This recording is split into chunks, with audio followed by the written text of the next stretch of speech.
Live mula sa GMA Network Center, 20 taon nang nakatutok, 24 oras.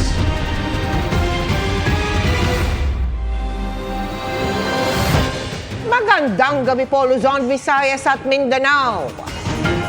Di birong kalbaryo ang malapitang makikita sa eksklusibong video ibinahagi sa GMA Integrated News kaugnay ng pinakahuling pambobomba ng tubig ng China sa isang barko ng Pilipinas.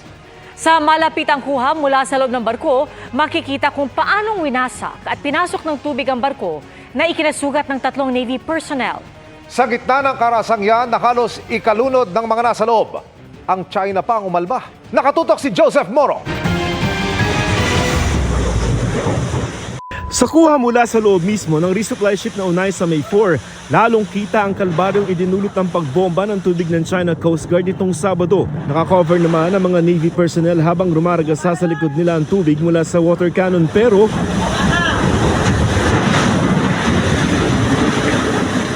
aakalain mong binagyo sila sa loob. Umugong ang rumaragasang tubig na tumagos sa barkong gawa lamang sa kahoy. Sa labas kasi ng barko, ganito ang nangyayari. Ang pambobomba ng tubig tumagal ng 1 oras. Napatawag na sa langit ang iba. At halos di na makaya ang bigat ng tubig na pumasok. Dinig din ng ibang nasusuka sa tubig. Basang-basa at halos bumaha sa loob ng UM4 kung saan halos walang natirang gamit na buo. May tumatawag na ng tulong medikal habang ang iba nasira ang mga personal na gamit. Sinikap ng ilan na idaan sa biro ang panganib. Masakit ka, masakit.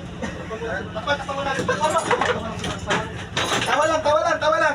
Bagamat di maitatanggi ang seryosong epekto sa barko at maging sa crew nito. Sugatan ang mata ng isa sa kanila dahil sa tama ng water cannon. Isa naman ang may sugat sa ulo at isa ang nasugatan sa binti.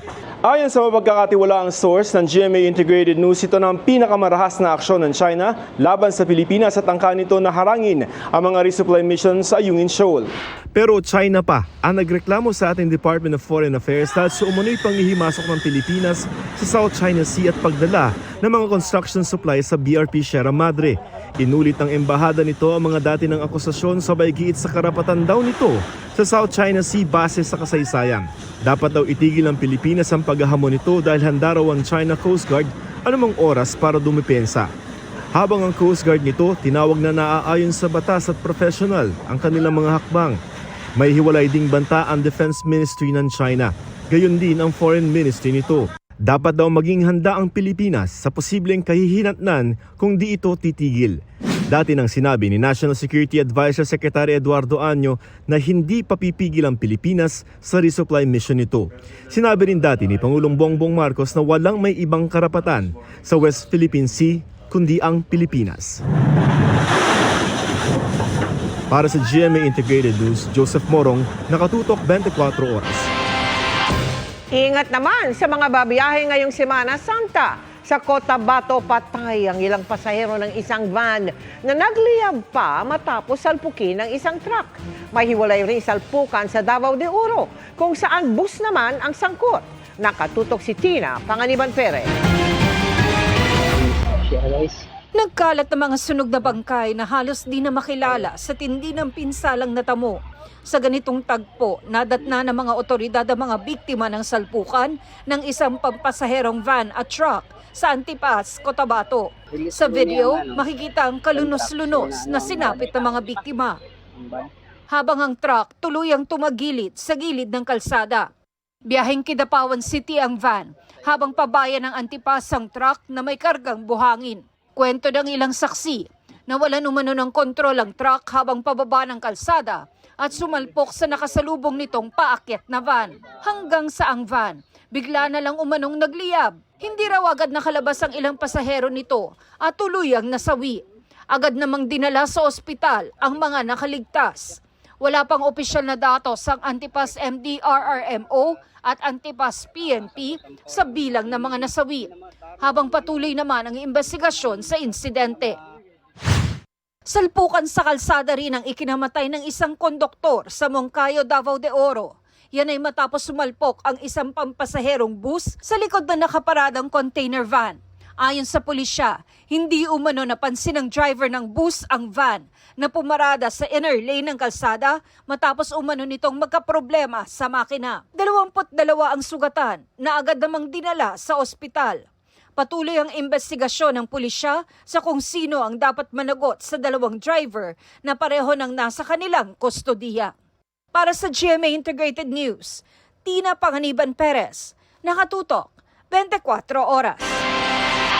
At dahil naman sa dumaraming kaso ng pertussis o whooping cough, pinaigting pa ng Health Department ang pagbabakuna sa mga sanggol. May paalala rin ito sa mga nagpaplano ng bakasyon para iwas sakit. Nakatutok si Mariz Umali. Hindi lang outbreak ng pertussis o whooping cough ang idineklara sa Iloilo City. Inirekomenda rin ng kanilang Disaster Risk Reduction and Management Council ang pagdedeklara ng state of calamity. Kasunod ito ng patuloy na pagtaas ng kaso ng sakit sa lungsod. Base sa tala ng DOH, malaki ang itinaas ng bilang na may whooping cough sa bansa ngayong taon kumpara nung isang taon. 38 ang naitala sa NCR. Sinundan naman ito ng Calabarzon at Central Visayas. Halos 10 rehiyon din daw ang may pagtataas ng kaso ng whooping cough. Ang isa sa itinuturong sanhi, ang di pagpapabakuna. Unang-una, mababa yung fully immunized child coverage natin. Pumalo lamang sa 72%. Maliban sa bumaba yung pagbabakuna, nakalimutan, tinamad, o kaya naman ay ayaw magpabakuna ni mami sa mga baby po nila. Bilang tugon, nagsasagawa na raw ang Department of Health na tinatawag na catch-up immunization para mabigyan ng pagkakataon ng mga bata na miss ang kanilang schedule na makumpleto ang bakunang kailangan nila. Target nilang maabot ang 95% fully immunized child sa loob ng 2 hanggang 3 taon. Kaya paalala ng DOH sa mga magulang, pabakunahan na ang inyong mga anak dahil libre po yan sa inyong mga health center. Yung pertussis, binibigay yon as early as 6 weeks yung baby at 2 beses pa muli ibibigay yon 1 month apart. At ang bakunang ginagamit dito sa atin ay pentavalent 5-in-1. Ang problema lang ngayon ay nagkakaubusan daw ng supply ng pentavalent 5-in-1 vaccine na bakuna para sa pertussis. Tinutugunan na raw ito ng DOH sa pamamagitan ng pag-i-import ng mas maraming bakuna. Ang paalala ng DOH sa publiko, lalo na ngayon tumataas ang kaso nito at marami pang magbabakasyon ngayong Semana Santa. Mag-isip po tayo kung kailangan dalhin yung mga bata, mga baby, sapagkat masikipan na po at maaaring mahirapan po kayo. At doon po sa mga luluwas, huwag niyong kalimutan yung pagbabakuna para na sa ganon ay may peace of mind na po kayo. Sabi ng DOH, kahit mahal na araw ay bukas ang health center. Paglilinaw naman ng DOH, walang lockdown at wala ring mandatory na paggamit ng face mask. Timbangin lang ang maaaring panganib sa kalusugan. Maging ang kaso ng tigdas tumataas din. Mula Setyembre ay nakapagtala na ng 2,600 na kaso. Mahigit 1,400 na kaso rito ay naitala sa BARMM. Katunayan, nagdeklara na ng outbreak ngayon sa Lanao del Sur, Maguindanao del Norte at Sulu. Para sa GMA Integrated News, Mariz Umali, nakatutok 24 oras.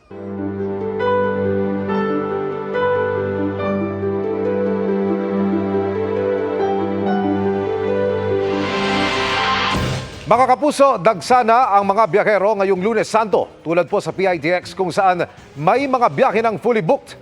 2 bus driver ang nagpositibo rin sa drug test. Live mula roon, nakatutok si Jonathan Andal. Jonathan. Emil, kita mo sa likod ko, ang dami ng pasahero rito. Hindi pa naman siksikan, pero sabi ng PITX, ito na po yung umpisa ng dagsa ng mga babiyahe ngayong Semana Santa. Kung ang biyahe nyo po ay pabikol dito sa PITX, nako, fully booked na po yung maraming air-conditioned buses dito. Biglang nag-random drug test sa PITX kanina at sa 123 na sumailalim dito, 2 ang nagpositibo sa shabu, kabilang ang bus driver na ito. Dala lang po ng barkada sa gabi lang. Ano po? Dala lang po ng barkada. Ang dala ng barkada. So, ano pong ginamit ninyo? Nakahiya ako sa pamilya. Ayon sa PITX, parehong biyaheng Cavite ang bus na minamaneho ng 2 nagpositibo sa droga. kinumpes ka agad ng LTO ang kanilang mga lisensya until lumabas yung confirmatory test nila. If nag-test sila talaga positively sa confirmatory test with DOH, masususpend yung license nila for 1 year and then mag-undergo sila ng rehabilitation. Nagsimula ng dumagsa ang mga pasahero rito. Fully booked na nga hanggang sa Huwebes ang ilang air-conditioned bus na pabikol. Minsan magbibigay ng extra pass para makakuha yung mga walk-in. Tulad ngayon, meron po kami extra bus ngayon. Yung mga extra buses para sa 27. Kasi uwi na talaga yung 27 Wala kami siguradong extra buses para bukas dito sa BTEX. Pero kung ordinary bus, marami pang bakante pa Bicol. Kaya napilitan kami kumuha ng ordinary bus. Tanong sa mga opisyal na nag-inspeksyon kanina, paano kung matraffic ang mga bus papunta sa PITX tulad noong Desyembre? Alam namin na magkakaroon ng ganyang problema, no? Kaya ang ginawa ng LTFRB ay nagbigay kami ng additional na special permit. Pwede na rin dumaan sa EDSA ang mga provincial bus sa piling oras hanggang bukas at 24 oras mula Miyerkules Santo hanggang Pasko ng Pagkabuhay. Para bumilis yung turnaround time ng ating mga buses, lalong-lalo na yung galing sa probinsya, para po makakater sila ng mas maraming pasahero. Wala ring coding sa Huwebes at Biyernes Santo. May inilunsad namang online bantay lakbay na may hotline 1326 kung saan pwede tumawag ang mga mabibiktima ng travel scam. At bagamat walang namomonitor na banta sa seguridad ng PNP, pinag-iingat ang lahat sa ipopost nila sa social media. Huwag niyo po ipopost sa social media na wala kayo sa bahay at maglalakbay kayo kung saan-saan dahil makikita po ng mga magnanakaw. Para naman iwas sunog, wag daw iwang nakasaksak ang mga appliances. Obserbahan din kung dapat palitan ng saksakan. Kung makita ninyo ang outlet ninyo ay medyo nag-i-spark, palitan nyo na, mura lang ang outlet kaysa magkasunog. May Holy Week shift muna ang maraming bumbero, pati mga pulis at tauhan ng MMDA.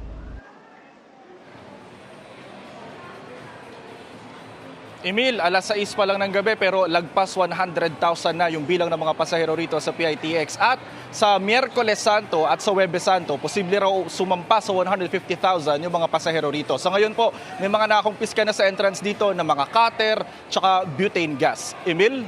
Maraming salamat, Jonathan Andal.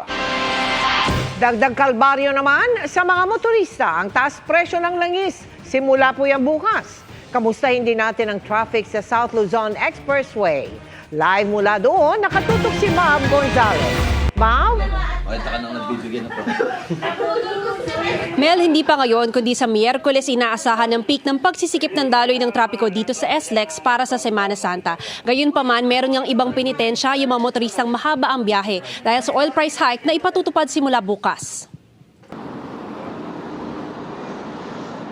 Sa mga babiyahe ngayong Semana Santa, lalo kung long drive sa mga expressway, pinapayuhang humabol na sa pagpapagas ngayong araw ang mga gustong makatipid. Big time kasi ang oil price hike simula bukas kung kailan pa naman lalong darami ang mga bumabiyahe. 2 pesos and 20 centavos ang taas presyo kada litro ng gasolina, 1 peso and 40 centavos naman sa litro ng diesel at 1 peso and 30 centavos sa litro ng kerosene. Dulot ito ng pagbababa sa crude export ng Iraq at nagpapatuloy na gulo sa pagitan ng Ukraine at Russia at iba pa.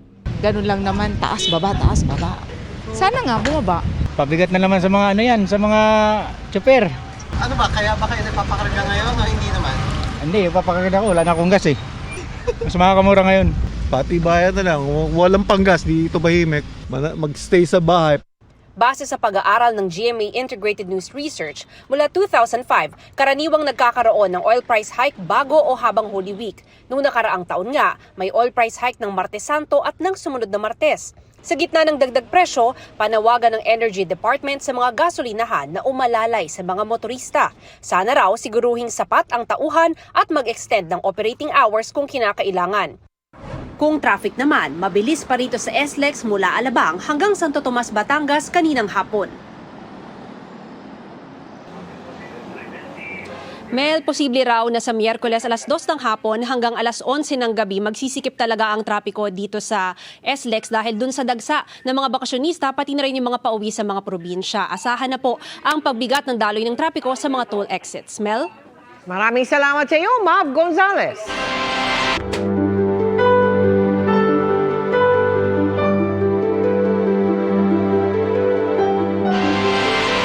Narito naman ang update sa mga biyahero para sa Semana Santa mula sa NAIA. Live doong nakatutok si Sandra Aguinaldo. Sandra?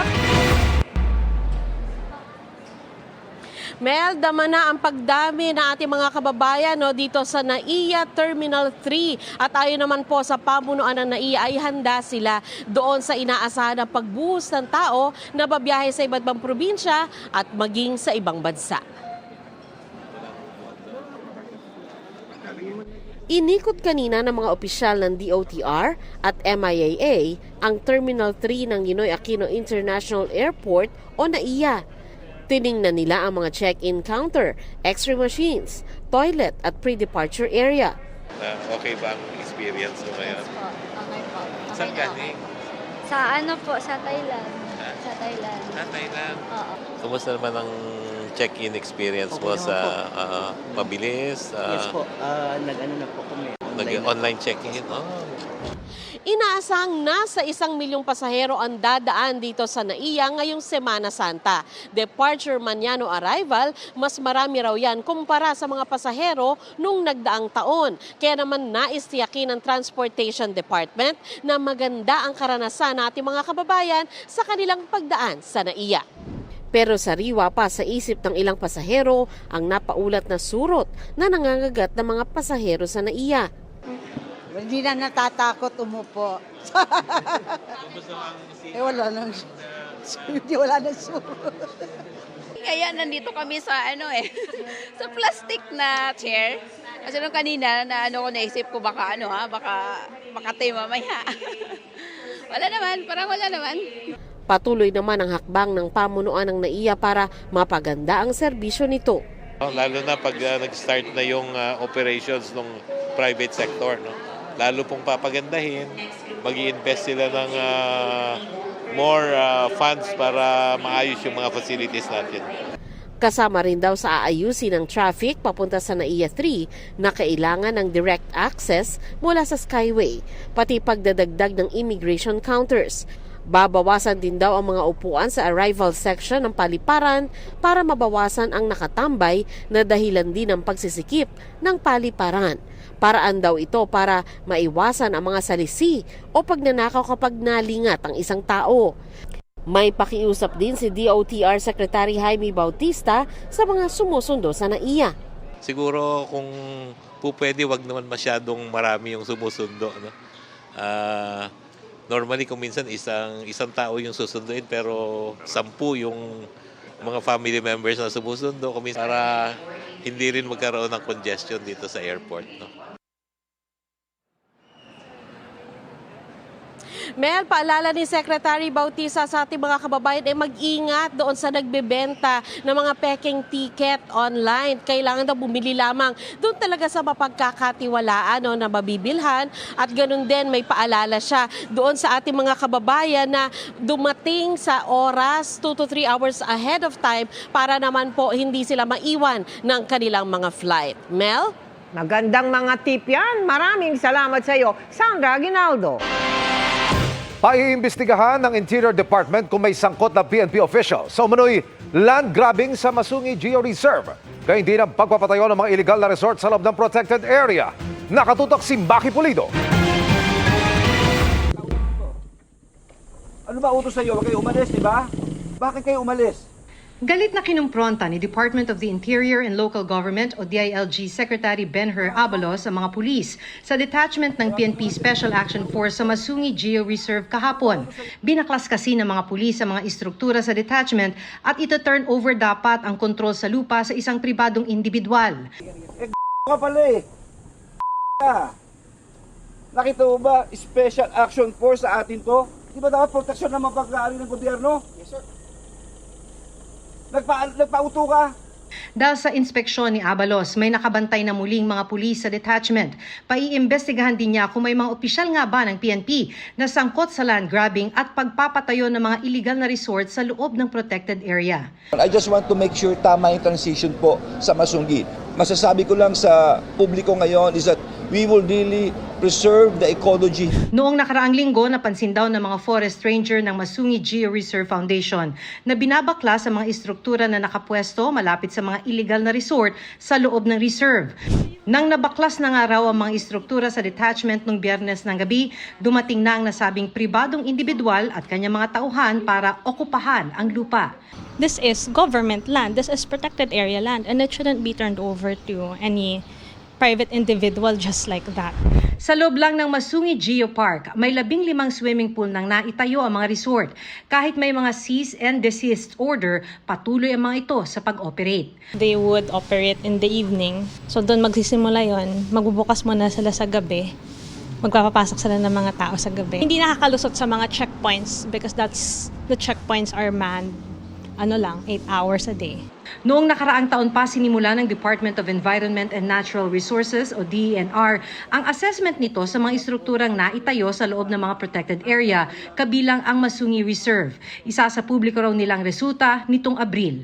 All PAs now, will be reviewed for any ECCs that have been issued in these PAs.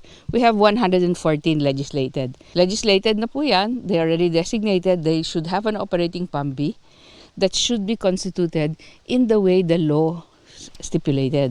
Para sa GMA Integrated News, Maki Pulido nakatutok, 24 oras. Hindi lang panalo sa ratings, panalo rin sa puso ng marami ang pinakamaaksyong serye sa primetime na Black Rider. Ang bida nitong sina Ruru Madrid at Yazzie Pressman, grateful dahil role model ang turing sa kanila ng mga kabataan. Yan ang chika ni Nelson Canlas. Mapabata, Pinabayin mo pa? Ako si Black Rider. o matanda, nagkakaisa ang sigaw. Lahat hook na hook sa tumitindi at maaaksyong eksena sa GMA Prime Series na Black Rider. Ang ganito kainit na suporta, nakakapawi raw ng pagod para sa mga bidang sina Ruru Madrid at Yazzie Pressman. Ang pinaka-goal lang din po talaga namin usually and most of the time talaga is to really inspire people, maging inspirasyon po sana. This is my dream and my ultimate dream is makapagbigay ng inspirasyon especially sa mga kabataan. Pero batid daw ni Ruru ang matinding responsibilidad na nakaatang sa kanya lalo't maraming bata ang nanonood ng kanilang serye at ginagaya na ang kanyang role na si Elias. Magandang makita raw ang mga aral sa serye kung saan ipinapakita ang pakikipaglaban ng puwersa ng kabutihan laban sa kasamaan. Maraming mga pagkakataon na nakakapanood sila ng mga may mga violence minsan, 'di ba? May mga pagkakataon na kailangan talaga ng patnubay ng mga magulang every time nanonood sila. So siguro gusto ko lang sabihin syempre sa mga kabataan na makikinig sila sa magulang nila lagi, all the time. Kasi wala namang ituturo mga magulang natin na ikakasama natin. Kung naging makapigil hininga ang action scene sa Palanga Massacre sa nagdaang episodes, wag daw bibitiw sa paggulong ng kwento ng buhay ni Elias. Ngayong re-rest back na siya kasama si Tiagong Dulas, played by Yorme Isko Moreno. Itong paparating po na Isla Alacdan, dito na po talaga ang paghaharap ng mag-ama na si Senyor Edgardo at ni Elias. Makakaharap din ni Elias dito lahat ng Golden Scorpion, magmula sa mga bata hanggang sa kanikan nilang mga tatay. May mga paparating din na mga bagong kakampi. Si Bane, bukod sa sasabak sa mga palabang eksena, Magugulat po kayo sa mga susunod po ng mga episodes at kung paano po magbabago po ang buhay niya at kung paano rin magbabago yung connection po namin nila Elias sa Nanay Alma. Nelson Canlas, updated sa Showbiz Happenings. Ipinatawag ng Foreign Affairs Department ang isang opisyal ng Chinese Embassy para ipahayag ang pinakamalakas na protesta kaugnay ng panibagong pangaharas ng China. Sabay niyan ang paninindigan ng Defense Department sa karapatan ng Pilipinas sa West Philippine Sea. Nakatutok si Chino Gaston.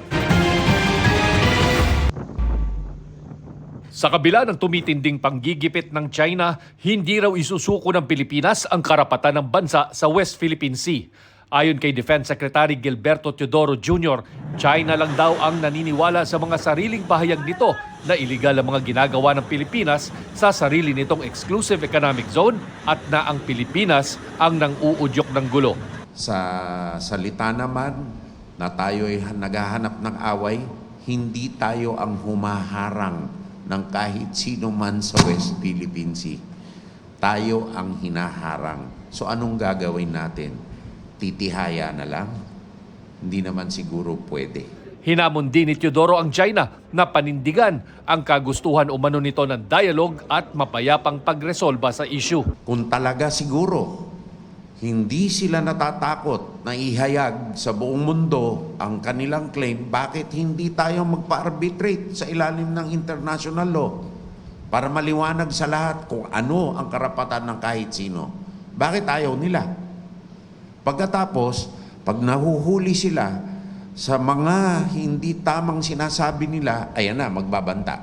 Tama ba yon? Ayon sa Department of Foreign Affairs, ipinatawag nila ang chargé d'affaires ng Chinese Embassy para ipahayag ng Pilipinas ang madiin nitong pagtutol sa agresibong aksyong ito ng Chinese Coast Guard at Chinese Maritime Militia sa resupply mission ng Pilipinas sa Ayungin Shoal. Inatasan rin ang Philippine Embassy na maghain ng démarche o protesta sa Chinese Ministry of Foreign Affairs. Iginit ng Pilipinas na walang karapatan ang China sa Ayungin Shoal na nasa loob ng Exclusive Economic Zone ng Pilipinas at nasa continental shelf nito batay sa 1982 United Nations Convention on the Laws of the Sea na pinagtibay ng 2016 Arbitral Award. Hindi raw katanggap-tanggap ang patuloy na pangaharang ng China sa routine at legal na gawain sa EEZ nito dahil sumasaklaw sa sovereign rights at jurisdiction ng Pilipinas. Dapat daw umalis ang mga barko ng China sa Ayungin Shoal at EEZ ng Pilipinas. Ang Pilipinas daw ay gumagawa ng mga hakbang para mapababa ang tensyon base na rin sa utos ni na Pangulong Bongbong Marcos at Chinese President Xi Jinping. Ang ganitong agresibong aksyon ng China ay nagdudulot ng duda kung sinsero ba ang China na pababain ang tensyon at ipalaganap ang kapayapaan at katahimikan sa South China Sea. Nagpasalamat din ang DFA sa international community sa suporta sa Pilipinas at sa pagdepensa ng international order base sa international law. 21 bansa raw ang nag-issue ng statement of support. Sa isang pahayag, muli namang sinabi ng China na dapat tanggalin ang BRP Sierra Madre sa Ayungin Shoal na dati na daw ipinangako ng Pilipinas. Dati nang sinabi ng DFA na walang ganitong ipinangako ang bansa sa China. Para sa GMA Integrated News, Chino Gaston Nakatutok, 24 oras. Mga kapuso, uminom ng maraming tubig para iwas dehydration, lalo't patuloy na mararanasan ng mainit at malinsangang panahon sa halos buong bansa ngayong pong Semana Santa. Ngayong araw na itala ang pinakamataas na heat index o damang init sa Zamboanga City at Davao City na pumalo sa 43 degrees Celsius. Sinundan niya ng 42 degrees Celsius sa Cotabato City, Dagupan, Pangasinan at ganyan din kainit sa Quezon City. Para bukas, Martes Santo, posibleng ganito rin kataas ang temperatura sa Dagupan, Zamboanga, Davao City. 41 degrees Celsius sa Cotabato City at 40 degrees Celsius naman sa Puerto Princesa, Palawan, General Santos City at Quezon City. Dahil pa rin yan sa pag-iral ng easterlies o yung warm and humid na hangin galing sa karagatang Pasipiko. Pero sa kabila ng mainit na panahon, pwede pa rin umulan, lalo po sa bandang tanghali o hapon. Base sa datos ng Metro Weather, may tsansa ng ulan sa Northern at Central Luzon, Calabarzon, Bicol Region at Mimaropa. Sa Metro Manila, posible ring umulan dahil sa localized thunderstorms kaya magdala ng payong at huwag kalimutang mag-monitor ng advisories ng Pag-asa. May mga kalat-kalat na ulan din sa Aklan, Negros, Samar at Leyte provinces, pati sa ilang bahagi ng Bohol. Sa hapon din magsisimulang tumaas ang tsansa ng ulan sa Mindanao, gaya ng inaasahan sa Zamboanga Peninsula, Northern Mindanao, Caraga, Davao Region at Soc-Sargen. Mabuti na ang lagay ng kalusugan ni na Pangulong Bongbong Marcos at First Lady Liza Marcos. Ayon sa Philippine Communications Office, completely recovered na ang Pangulo at First Lady mula sa naranasang flu-like symptoms na nagsimula noong Miyerkules. Agad daw na nababalik ang dalawa sa trabaho. Katunayan, dumalo na sa mga pulo ngayong araw ang Pangulo.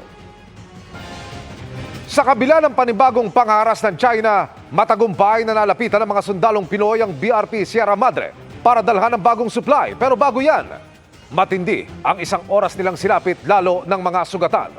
Ang kwento mula mismo sa mga nakaligtas, pati ang maagap na pagsagip sa kanila sa pagtutok ni JP Soriano. Sa tindi ng inabot na water cannon ng kahoy na bangkang Unayza May 4, aakalain mong lulubog na ito nung Sabado sa may West Philippine Sea.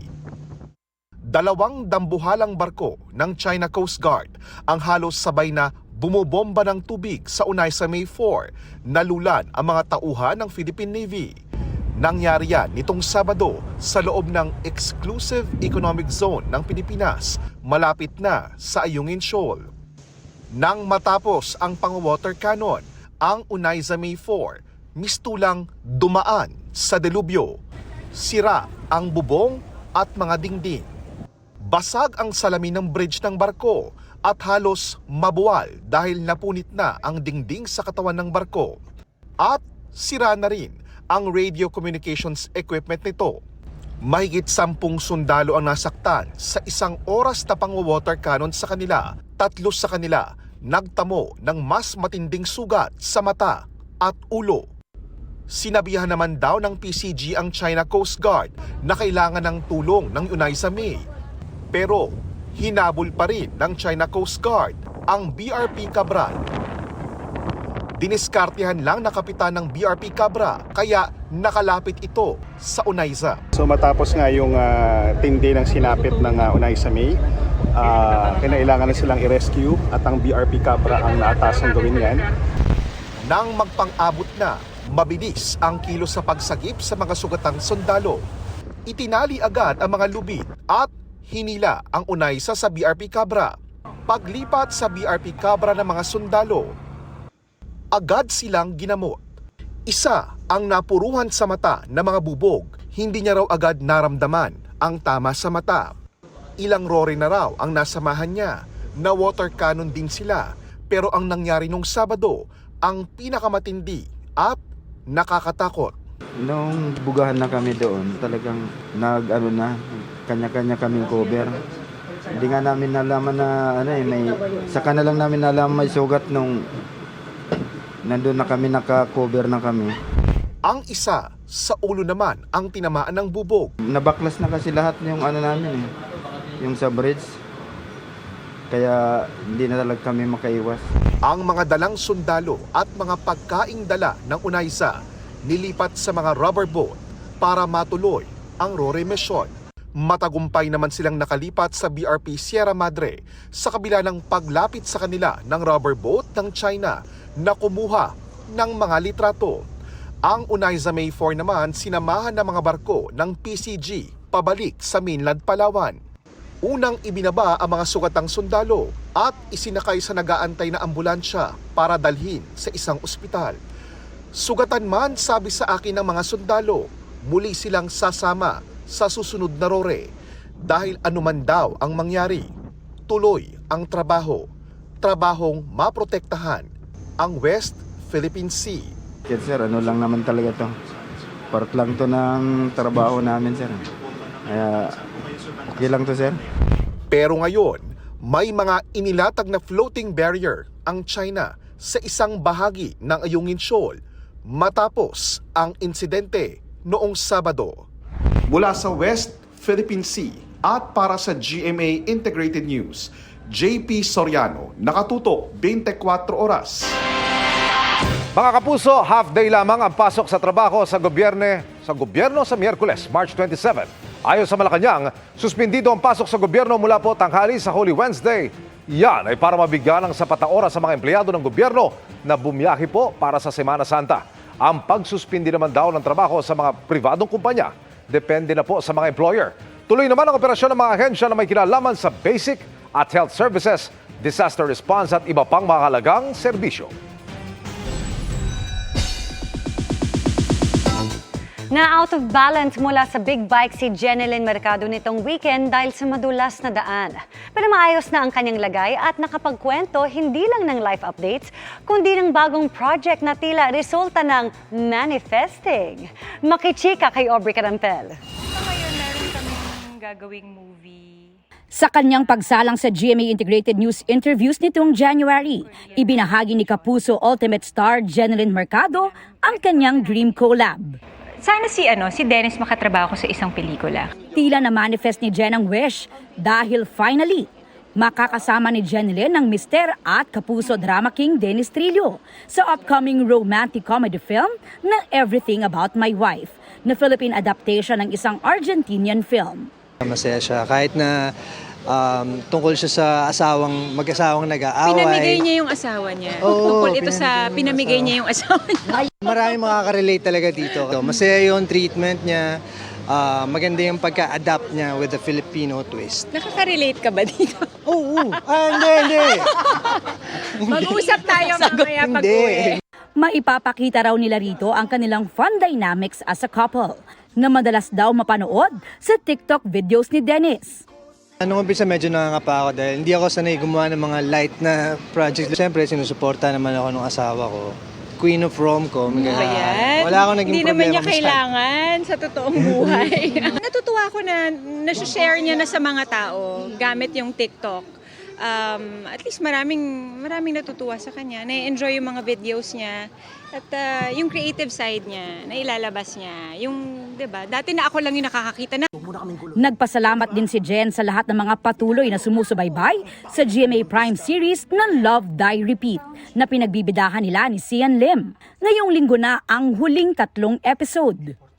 Tingnan nyo kung talagang happy ending na ba si Bernard at si Angela.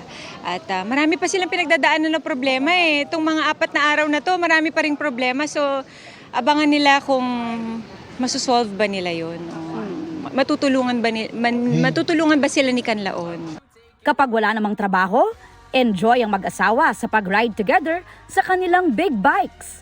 Paalala nila sa kapwa riders, laging mag-ingat at magsuot ng protective gears. Nitong weekend, nagka-minor accident si Jen, na out of balance daw siya dahil sa madulas na daan. Kitang-kita ko nasa harapan ko kasi siya, tinitingnan ko siya habang nangyayari yun. So, ayun, nakakabigla dahil first time namin ma-accident sa kalsada talaga. Alam mo, yung ulo ko tumama sa floor pero safe pa rin ako dahil naka-helmet ako, naka-gears ako, complete yung gear ko, protected yung buong katawan ko. So, I'm very thankful na walang major na nangyari sa akin. Aubrey Carampel, updated sa showbiz happenings. At yan ang mga buwan naman akong chika this Monday night. Ako po si Iya Arellano. Miss Mel, Miss Pia, Emil. Salamat sa iyo, Iya. At yan ang mga balita ngayong Lunes. Ako po si Mel Tiangco. Ako po si Pia Arcangel para sa mas malaking misyon. Para sa mas malawak na paglilingkod sa bayan, ako po si Emil Sumangil. Mula sa GMA Integrated News, ang News Authority ng Pilipino, nakatuto kami 24 oras.